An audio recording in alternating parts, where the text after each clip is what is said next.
আজকে Priyanka's design হাবের পক্ষ থেকে একটা ইউনিক আইডিয়া নিয়ে চলে এসেছি। আমি প্রিয়াঙ্কা।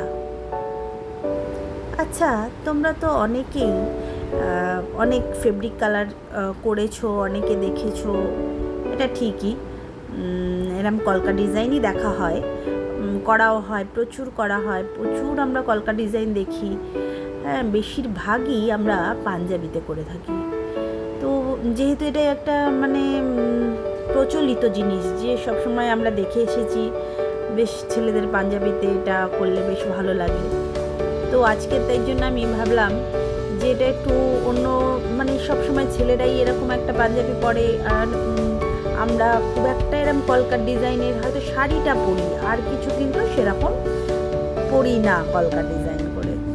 তো আজকে আমার হট করে মনে হলো যে এই আমার একটা টপ ছিল আমার মেয়ের, তো সেটা এরকম একদমই খালি, তো এটার মধ্যে কিছু একটা ডিজাইন করলে বেশ ভালো হয়।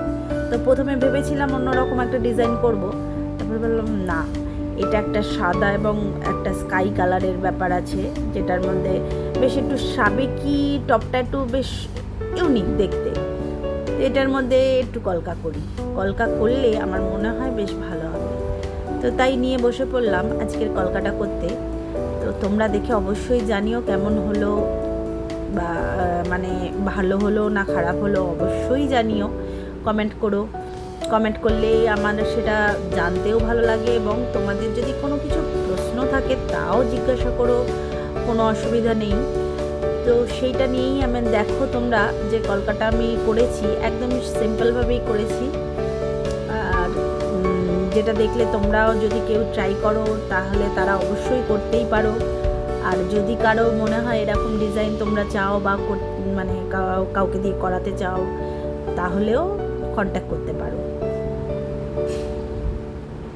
তো আজকের ডিজাইনটা একটু ইউনিক রাখার চেষ্টা করেছি আমি। এটা অনেক পাঞ্জাবিতে আরও অনেক মানে ভরা থাকে, তো আমি এটা বেশি ভরা করিনি, কারণ এটা তো একটা টপ, একটা জিন্স টিন্সের সাথে পরবার মতন, তো তাই জন্য বেশি ভরা করিনি, কিন্তু বেশ দেখতে কিন্তু অন্যরকম লাগছে।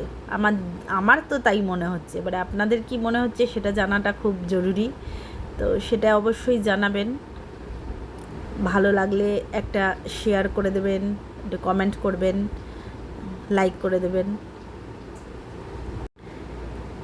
আর আমার চ্যানেলটাকে একটু সাবস্ক্রাইব করে দেবেন।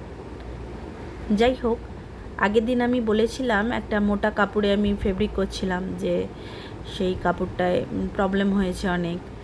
তো আজকের কিন্তু সেই সমস্যাটা নেই, কারণ এক তো এটা একদম হালকা একটা কাপড়, আর এটা সুতির কাপড়ও পুরোপুরি বলবো না, এটা যে খুব একটা সুতি তা নয়, কিন্তু সুতির সাথেই আর কি অন্য মানে সুতোর মিক্সড আছে। তো তাই জন্য এটার একটা সমস্যা হতে পারে, যেটা আপনারা মাথায় রেখে সবসময় কাজ করবেন যারা নতুন কাজ করছেন, যে এটার এই কাপড়ে রং করবার সময় কিন্তু রঙে একদমই জল না মেশালেই ভালো হয়।